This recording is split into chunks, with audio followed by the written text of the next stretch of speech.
आज हम पढ़ने जा रहे हैं पाठ 16 मुहावरे और लोकोक्तियां। तो मुहावरे क्या होते हैं बच्चों?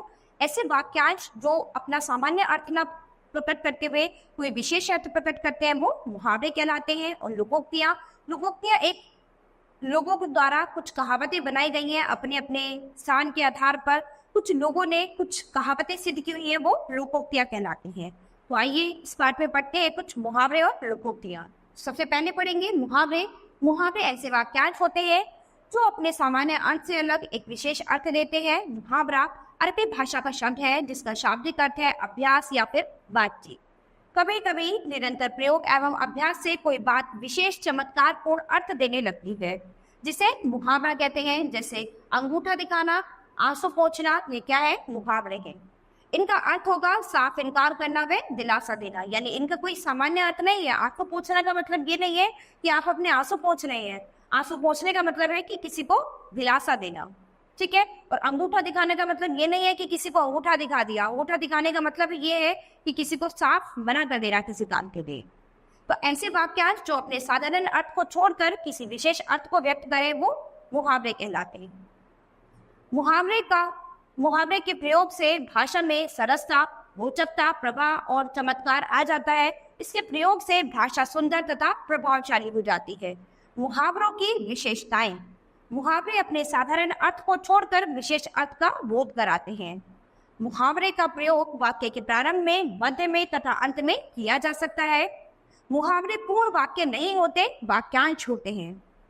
मुहावरों के वास्तविक स्वरूप नहीं बदलता। जैसे अकिल का दुश्मन एक मुहावरा है, इसके जगह हम बुद्धि का दुश्मन प्रयोग करेंगे तो यह प्रयोग अशुद्ध होगा, ठीक है। तो क्या है, जो मुहावरा जैसे है उसके शब्दों में आप कोई बदलाव नहीं कर सकती। तो मुहावरे का प्रयोग जैसे होता है बिल्कुल वैसे ही होगा, आप उसके शब्दों में कोई भी बदलाव नहीं कर सकते हैं, ठीक है। कुछ मुहावरे, उनके अर्थ तथा वाक्य प्रयोग नीचे दिए जा रहे हैं, इनका अध्ययन करेंगे, ठीक है। तो सबसे पहले है अगर मगर करना, यानी टाल मटोल करना। होते हैं ना कुछ बच्चे आलसी होते हैं, अगर उन्होंने आपको कोई काम बताए तो वो क्या करते हैं, अगर मगर करते रहते हैं, यानी टाल मटोल की, ठीक है अभी कर देंगे, बाद में कर देंगे, अब कर देंगे, जब कर देंगे। लेकिन क्या करते रहते हैं, वो बार बार उस काम को अगर मगर करते रहते हैं, झगन मगन करते रहते हैं। उन्हें वो काम करना नहीं होता, इसीलिए वो टाल मटोल करते रहते हैं, ठीक है। उसने मुझे सहायता देने का वायदा किया था, परंतु आज वह टाल मटोल कर रहा है, ठीक है। तो टाल मटोल करना यानी क्या करना, अगर मगन करना, कि मना कर देना कि मैं इस काम को, ठीक है, मना भी नहीं कर रहा, कर भी नहीं रहा है, ठीक है। इसके बाद है आकाश से बातें करना, यानी बहुत ऊंचे कर होना, ठीक है। वो कहते हैं ना कि जैसे कोई व्यक्ति जमीन से एकदम आसमान पे पहुंच जाता है, ठीक है, कहते हैं ना आकाश, आसमान ऊंचा हो गया इसका, तो कि आकाश से ऊंचा हो गया ये। तो आकाश से ऊंचा होने का मतलब ये है कि वो कुछ समय में ही इतना अमीर हो गया कि देखते देखते उसकी हालात इतने बदल गए कि आप उसको समझ ही नहीं पा रहे हैं कि उसे एकदम से इतने आसमान की ऊंचाई को कैसे छू लिया। हिमालय की चोटियां आकाश से बातें करती प्रतीत होती है क्योंकि वो बहुत ऊंचाई पर होती है। आंखें दिखाना यानी इशारे से धमकाना। वो आपने देखा होगा कि आपके मदर कभी कभी जब आप कोई गलती करते हैं तो वो दूर से आपको आंखें दिखा देती है, ठीक है। जैसे कोई मेहमान आ गए, आप उनके सामने कोई शरारत कर रहे हैं या फिर कुछ गलती कर रहे हैं, तो वो क्या करती है, वो दूर से आपको आंखें दिखा देती हैं जिससे कि आप उस गलती को ना करें। वो क्या करती है, आपको आंखों से ही धमकाने की कोशिश करती है आपकी गलती पर, ठीक है। तो मैं तुमसे डरने वाला नहीं हूं, मुझे आंखें मत दिखाओ। आंखों में धूल झोंकना यानी धोखा देना, ठीक है। तो कभी कभी क्या होता है कि आपसे आपके जो बिल्कुल घनिष्ठ मित्र हैं, आपके बहुत अच्छे मित्र हैं, लेकिन कभी कभी वो भी आपको क्या कर देते हैं, आंखों में धूल झोंक देते हैं, यानी आपको धोखा दे देते हैं, ठीक है। आपकी पर्सनल बातों को या फिर आपकी किसी भी चीज को कैसे भी किसी दूसरे के सामने कह देना, या फिर आपके बीच किसी से लड़ाई झगड़ा करवा देना, तो वो भी कभी कभी क्या कर देते हैं, आपकी आंखों में धूल झोंक देते हैं, आपको धोखा दे देते हैं। चोर सबकी आंखों में धूल झोंककर चोरी करने में सफल हो गया। उसके बाद है आसीन का सांप, यानी धोखेबाज मित्र। ऐसे धोखेबाज मित्र होते हैं कि जैसे आप दो अच्छे दोस्त हैं, ठीक है, अभी वो क्या करेगा, आपका कोई कॉमन फ्रेंड है, कोई तीसरा मित्र है आपका, ठीक है, तो वो आपका आसीन का सांप यानी धोखेबाज मित्र जो होगा वो क्या करेगा, आपसे आपकी बातें करेगा और उधर भी जाके आपसे आपकी बुराई करेगा, ठीक है। तो बात जो इधर की उधर करते हैं, आपकी चुगली करते हैं, आपके लिए कुछ गलत करते हैं, पीठ पीछे आपके लिए कुछ गलत बातें कहना या फिर आपके लिए गलत सोचना, आपके लिए कुछ गलत करना, वो ऐसे धोखेबाज मित्र जो होते हैं वो क्या होते हैं, आसीन के सांप कहलाते हैं। तुम उसे अपना मित्र कहते हो, पर देख लेना वह तुम्हें धोखा अवश्य देगा, क्योंकि मैं तो आसीन का सांप है। ठीक है, तो धोखेबाज मित्र होते हैं वो हमेशा कभी ना कभी आपको धोखा जरूर देते हैं। अपना उल्लू सीधा करना यानी अपना मतलब निकालना। तो जब बच्चों को कोई काम होता है तो वो क्या करते हैं, जो भी उन्हें लगता है कि वो भी चीज वो आप अपने माता पिता को किसी भी चीज से कैसे खुश कर सकते हैं तो वो करते हैं। उन्हें लगता है कि वो किस तरह से और कैसे अपना उल्लू सीधा करवा सकते हैं। तो बच्चे जानते हैं कि अगर उन्हें अपने पेरेंट्स से, अपने माता पिता से कोई बात मनवानी है तो उन्हें अपना उल्लू कैसे सीधा करना है, यानी उन्हें कैसे उन्हें मनाना है। दूसरों को चाहे कितना भी नुकसान उठाना पड़े, उसे तो अपना उल्लू सीधा करने से ही काम है। कुछ होते हैं ना चालाक व्यक्ति, तो उन्हें किसी से कोई मतलब नहीं होता, उन्हें केवल अपना उल्लू सीधा करने से मतलब होता है, यानी केवल अपना काम निकालने से मतलब होता है। तो आज की दुनिया है भी ऐसी, किसी को किसी से किसी चीज से कोई मतलब नहीं है, सबको केवल अपना उल्लू सीधा करना होता है, सबको केवल अपने काम से मतलब होता है। अपने मुंह मियाँ मिट्ठू बनना यानी अपनी प्रशंसा स्वयं करना। कुछ आपके घर परिवार में, इधर उधर रिश्तेदारी में कोई ना कोई व्यक्ति ऐसा जरूर देखा होगा आपने, जो अपने मुंह मियाँ मिट्ठू करता रहता है, यानी केवल अपनी ही प्रशंसा करते रहता है। हर चीज में केवल अपनी ही बड़ाई मारता रहता है, अपनी प्रशंसा करता रहता है, अपनी अच्छी बातें करता रहता है। तो आप ऐसे व्यक्ति से हमेशा बोर हो जाते हैं। आप कहते हैं कि भाई इसको तो कोई काम ही नहीं है, से जब देखो ये यही बातें करता रहता है कि हाँ मेरा ये या मेरा वो, या मैंने ऐसा किया या फिर मैंने वैसा किया, मेरे साथ ये अच्छा है या मेरे साथ वो अच्छा है। तो केवल अपनी ही बातें करना, अपनी ही प्रशंसा करते रहना क्या है, अपने मुंह मियाँ मिट्ठू बनना। तो कोई और उसकी तारीफ नहीं करता, वह तो खुद ही अपने मुंह मियाँ मिट्ठू बनता रहता है। लोहा मानना यानी श्रेष्ठ मानना। तो कुछ व्यक्ति होते हैं जो अपने आप को बहुत श्रेष्ठ समझते हैं, ठीक है, जबकि वो होते नहीं। आज बड़े बड़े देश भी भारतीय वैज्ञानिकों का लोहा मानने लगे। आंखों का तारा यानी बहुत प्यारा। ठीक है, तो आंखों का तारा इसका मतलब ये नहीं है आंखों में कोई तारा है या आंखों का कोई तारा है।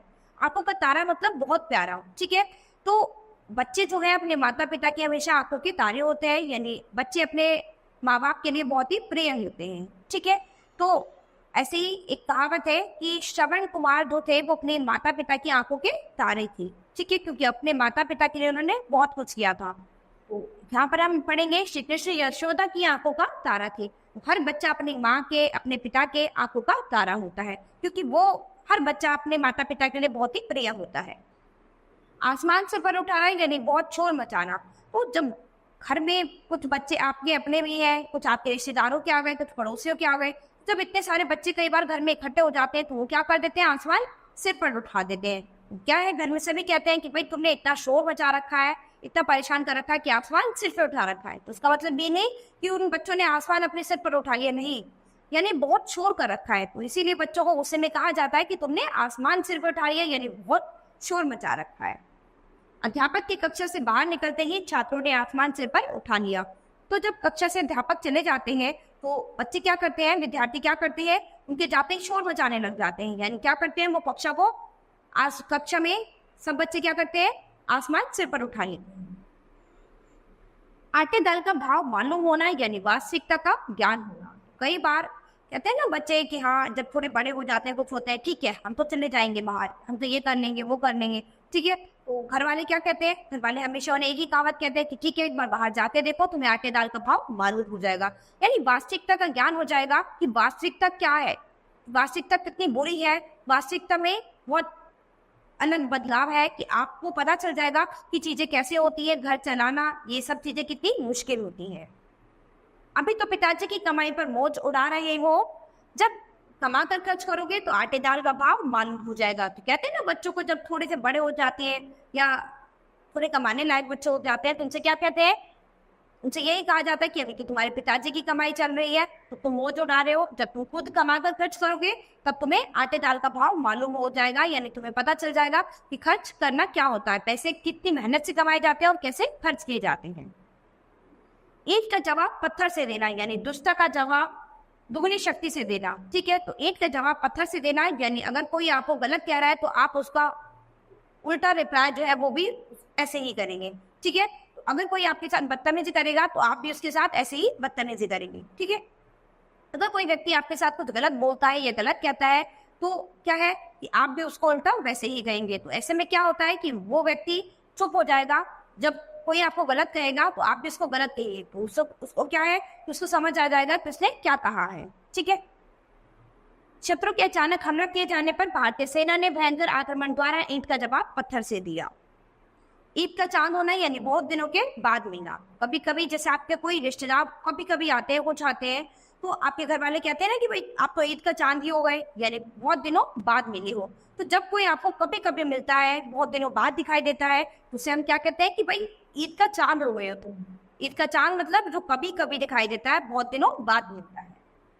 अरे मित्र, आजकल कहाँ रहते हो, दिखाई नहीं देते, तुम तो ईद का चांद हो गए हो। उंगली पर नाचना यानी वश में रखना। तो क्या है, कुछ व्यक्ति जो होते हैं जो सोचते हैं कि हर काम हमारी मर्जी से चले, यानी जैसा हम कहें वैसा ही हो। यानी वो सोचते हैं कि हर कोई हमारी उंगली पर नाचे, यानी जैसा हम इशारा करें, जैसा हम कहें बिल्कुल वैसा ही हो।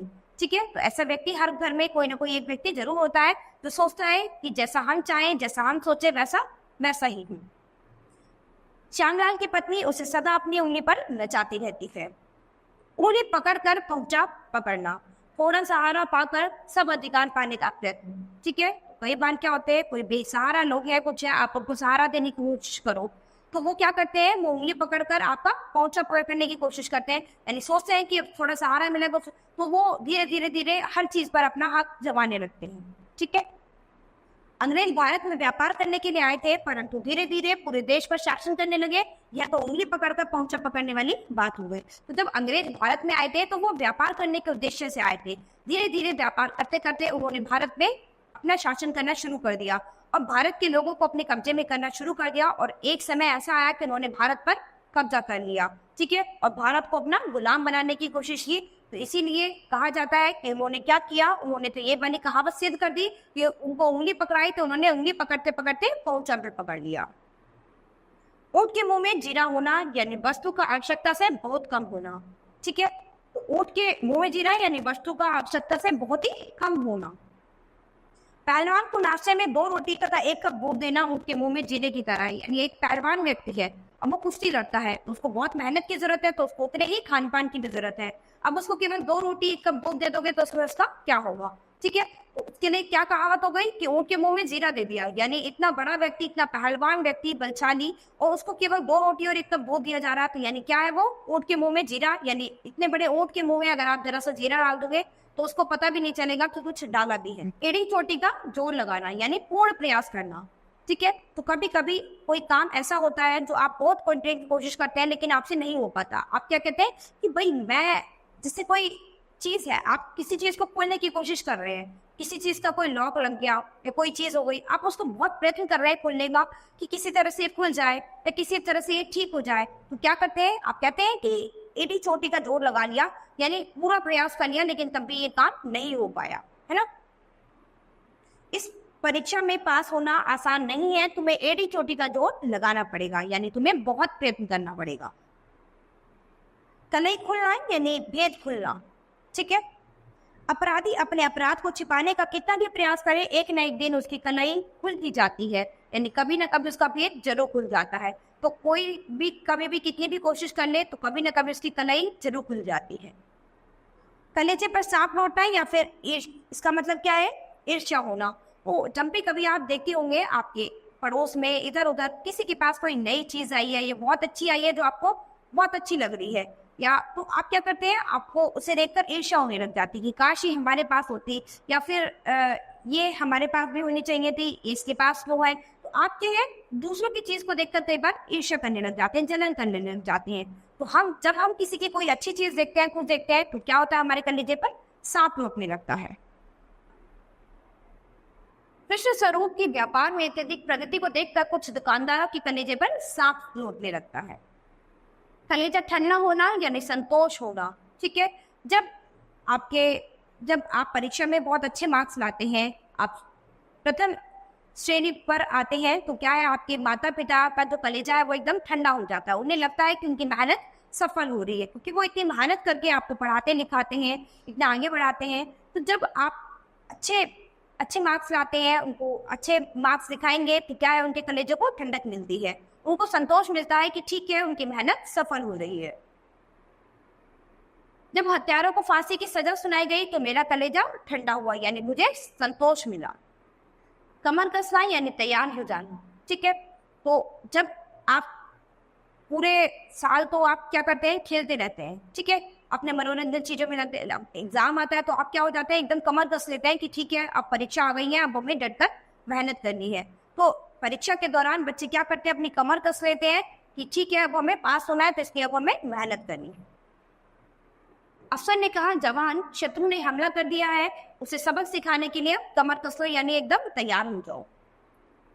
काम तमाम कर देना यानी मार देना, ठीक है। तो जब कहते हैं ना कि भाई अब तो मैंने इसका काम तमाम कर दिया, अब इसको मार दिया। जब आपको कोई चीज समझ में नहीं आती, आपको गुस्सा आपके ऊपर हावी हो जाता है, आपको कुछ भी समझ में नहीं आता, तो आप क्या करते हैं, उसका काम तमाम कर देते हैं। फिरौती न मिलने के कारण अपहरणकर्ताओं ने अपहृत बालक का काम तमाम कर दिया, यानी इसको मार दिया। काम आना यानी युद्ध में मारा जाना। तो कारगिल युद्ध में अनेक भारतीय सैनिक भी काम आए, ठीक है, यानी मारे गए। काया पलट हो जाना यानी परिवर्तन हो जाना। स्वतंत्रता प्राप्ति के बाद भारत की काया पलट हो गई, यानी स्वतंत्रता प्राप्ति के बाद भारत की जो दशा थी वो एकदम बदल गई, ठीक है। इसके बाद है कान खड़े होना यानी सतर्क होना, चौंक जाना, ठीक है।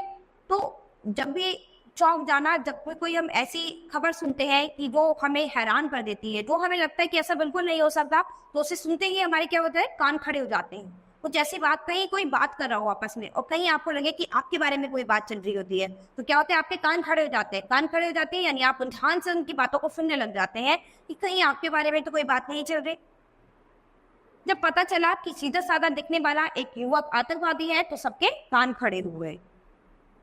कान पर जूं तक न रेंगना, जरा भी असर न होगा। तो कुछ ऐसे बच्चे होते हैं घर में जिन पर आप कुछ भी कहते रहे, किसी भी काम को कहते रहे, वो एक बार में उठ के नहीं देती, यानी उनके कान पर जूं तक नहीं रेंगती, ठीक है। तो आप कितना ही बोलते रहे, उनके मार ले, उनके पिटाई कर ले, पढ़ने के लिए बोलते रहे या फिर किसी काम के लिए बोले, उन पर किसी बात का कोई असर नहीं होता, यानी उन पर जूं तक नहीं रेंगती, उनके कान पर जूं तक नहीं रेंगती कि उन्हें कोई कुछ बोल रहा है।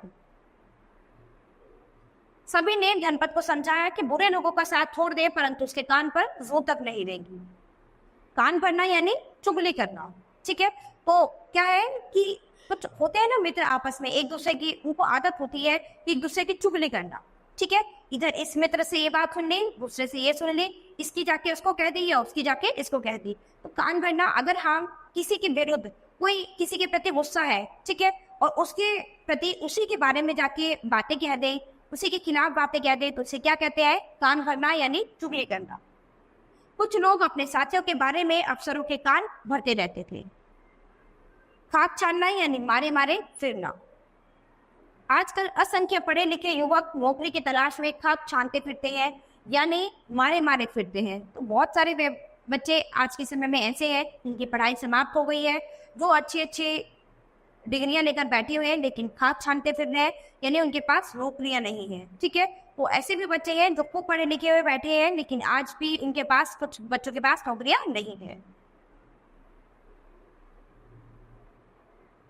खून पसीना एक करना, जी तोड़ मेहनत करना, ठीक है। तो जो मजदूर व्यक्ति होते हैं वो अपने बच्चों को पढ़ाने के लिए, अपने घर खर्च चलाने के लिए जी तोड़ मेहनत करते हैं, यानी खूब मेहनत करते हैं, जिससे कि वो अपने परिवार का खर्च चला सके। भारतीय किसान खूब खून पसीना एक करके अन्न उगाते हैं। भारतीय किसान लोग जो है वो बहुत मेहनत करके अनाज उगाते हैं, ठीक है, जी तोड़ मेहनत करते हैं, तब कहीं जाके दुनिया में हर व्यक्ति को अन्न मिलता है।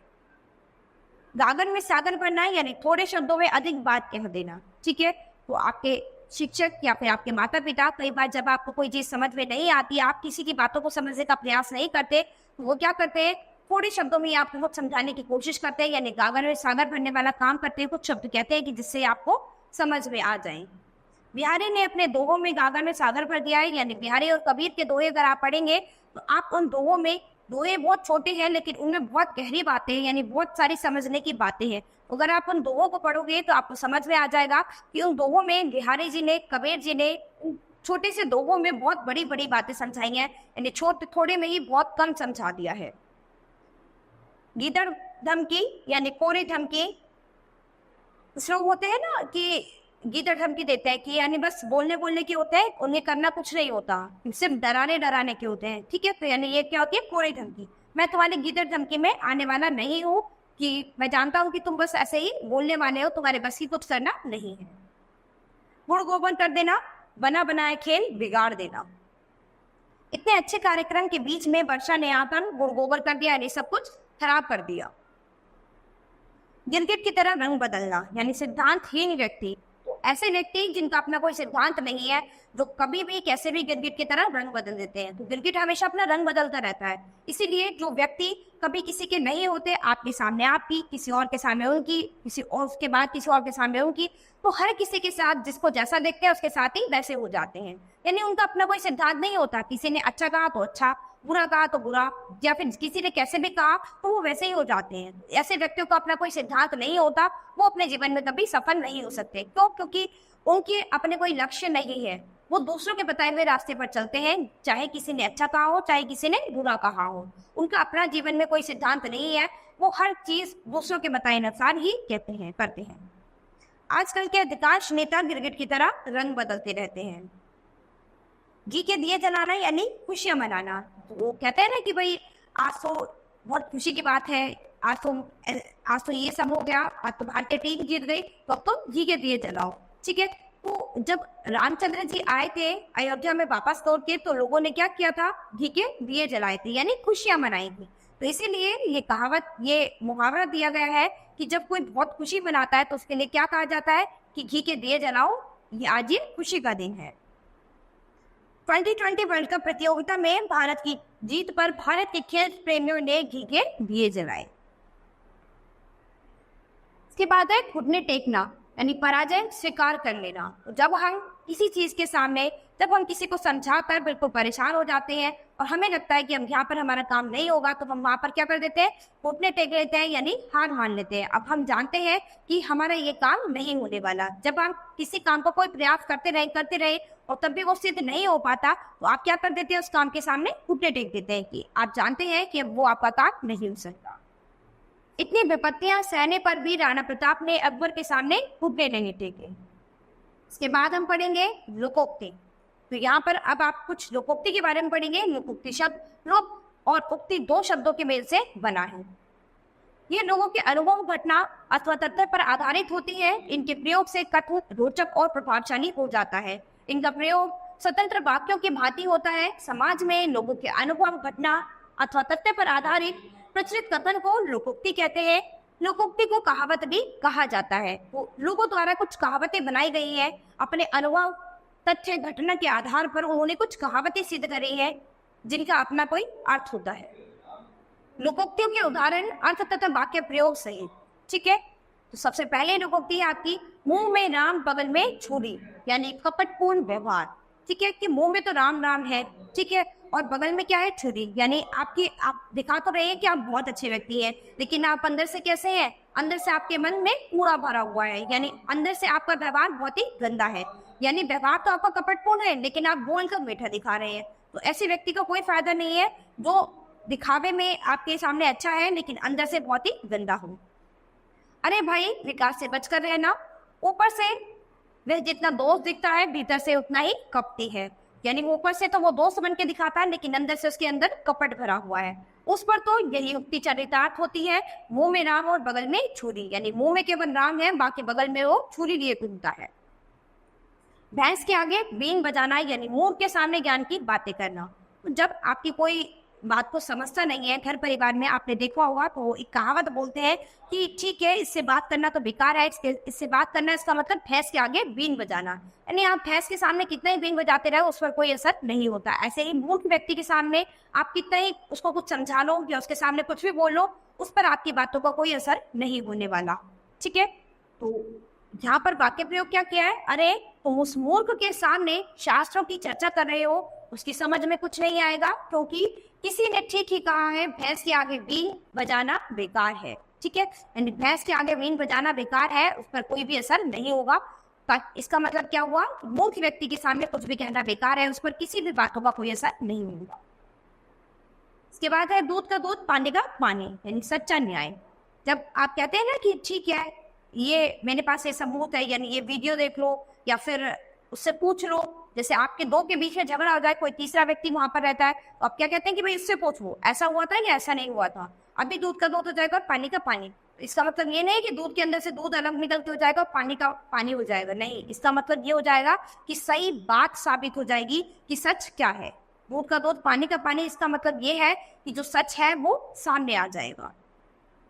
आज न्यायाधीश ने अपराधियों को सजा सुनाई और निरपराध व्यक्तियों की रिहाई का आदेश दिया।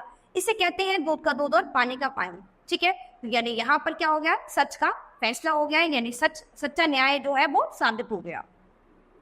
इसके बाद है पोता चना बाजे घरा, यानी अयोग्य व्यक्ति अपने गुणों तथा योग्यता का अधिक बढ़ा चढ़ाकर वर्णन करता है, ठीक है। जैसे कुछ व्यक्ति होते हैं जिनके अंदर योग्यता कम होती है, लेकिन उसके बाद भी वो खूब बढ़ा चढ़ाकर अपने बारे में बताते रहते हैं कि हाँ हम तो ये हैं, हम वो हैं। तो ऐसे व्यक्ति क्या होते हैं, पोता चना और बाजे घना, ठीक है। यानी वो अंदर से खोखले होते हैं, लेकिन अपने आप को बहुत ही बड़ा चढ़ाकर बताते हैं, अपने आप को बहुत ही गुणवान धनी बताते रहते हैं, ठीक है। माधव सिंह थोड़ा पोथी पत्रा दे देता है, परंतु वह अपने को रोज ज्योतिषी कहता फिरता है। किसी ने ठीक ही कहा है, पोता चना बाजे घना, ठीक है, कि वो अपने आप को महान ज्योतिषी समझता है, जबकि थोड़ा बहुत पत्रा देखना इनसे आता है। इसी बात है, जिसकी लाठी उसकी भैंस, यानी शक्तिशाली की ही जीत होती है, ठीक है। तो आप देखते हैं कि कोई कुश्ती लड़ रहा है या फिर कोई आपस में लड़ रहा है, चाहे कोई वकील लड़ रहा हो, चाहे कोई कुश्ती लड़ रहा हो, चाहे वो कोई खेल के मैदान में लड़ रहा हो, तो हर व्यक्ति जो शक्तिशाली होगा उसी की जीत होती है, ठीक है। अमेरिका की तूती बोलती है, सारे संसार में उसकी दादागिरी चल रही है, किसी ने सच कहा है, जिसकी लाठी उसकी भैंस, यानी जो शक्तिशाली होगा केवल वही जीत सकता है। होता पहाड़ निकले चैया, यानी परिश्रम अधिक फल कम, ठीक है। तो कभी कभी आप क्या करते हो कि आपने अपनी परीक्षा के लिए बहुत सारा पढ़ लिया, लेकिन जो आपने छोड़ा था पढ़ने के लिए वही आपकी परीक्षा में आ जाता है, ठीक है। तो उस पर आपको क्या लगता है कि अरे ठीक है, मैंने तो इतना सब पढ़ा था लेकिन तब भी कुछ नहीं आया, यानी खोदा पहाड़ निकले चुइया, इतना परिश्रम करने के बाद भी मुझे सफलता नहीं मिली। सेठ रामलाल ने 20 लाख रुपए लगाकर कपड़ों की दुकान खोली, मगर साल के अंत में मुनाफा हुआ केवल 20,000। इसे कहते हैं कि खोदा पहाड़ निकले चुइया, यानी इतना करने के बाद भी उन्हें कोई बहुत ज्यादा मुनाफा नहीं हुआ। काला अक्षर भैंस बराबर, यानी बिल्कुल अनपढ़ होना, ठीक है। तो कहते हैं ना कि भाई जैसे घर में कोई बिल्कुल अनपढ़ व्यक्ति होता है, तो उसके सामने कोई पढ़े लिखे वाली बात करो, या कोई कि हाँ यहाँ पे ऐसे हुआ या आज वैसे हुआ, तो क्या है कि हम कहते हैं कि ठीक है भाई तुम्हें समझ नहीं आएगी, तुम तो काला अक्षर भैंस बराबर हो, यानी तुम्हें नहीं आता पढ़ना लिखना, तुम्हें ये बात समझ में नहीं आएगी। ऐसे ही किसी अनपढ़ व्यक्ति को अगर आप पत्र लिख के दो तो उसको समझ नहीं आएगा क्योंकि उसे पढ़ना नहीं आता, ठीक है। तो ऐसे व्यक्ति क्या होते हैं, काला अक्षर भैंस बराबर, यानी अनपढ़ व्यक्ति जिनको कुछ भी समझ में नहीं आता। तो जो व्यक्ति को कुछ नहीं आता, वो किसी व्यक्ति की चीज से अनजान रहता है, तो उसके सामने आप उसकी विपरीत बातें करोगे, यानी अगर कोई अनपढ़ व्यक्ति है उसके सामने पढ़े लिखो वाली बात करोगे तो उसको समझ में नहीं आएगी। या फिर आप क्या करोगे, डॉक्टर के सामने आप किसकी बात करेंगे, डॉक्टर के सामने किसी मजदूरी वाली बात करें या कुछ करे तो उनको समझ में नहीं आएंगी, ठीक है। तो जो व्यक्ति जैसा है, जिसको जो काम आता है उसको वही समझ में आता है। किसी अपोजिट व्यक्ति को आप कोई चीज बताएंगे या कुछ करेंगे तो वो क्या है, बेकार है। हमारा नौकर पढ़ना लिखना बिल्कुल नहीं जानता, उसके लिए तो काला अक्षर भैंस बराबर है। कहा राजा भोज, कहा गंगू तेली, दो व्यक्तियों के गुणों में बहुत अंतर होना, ठीक है। तो दो व्यक्ति हैं लेकिन दोनों के गुणों में बहुत अंतर होना, इसीलिए एक कहावत बनाई गई है कि कहा तो राजा भोज और कहा गंगू तेली, ठीक है, कि वो तो कितने महान है और कहा गंगू तेली है, ठीक है। तुम इस गायिका की तुलना लता मंगेशकर से कर रहे हो, अरे भाई कहाँ राजा भोज और कहाँ गंगू तेली की, कहाँ वो कितनी महान गायिका है और कहाँ ये छोटी सी गायिका, तो इसकी तुलना तुम इनसे कैसे कर सकते हो।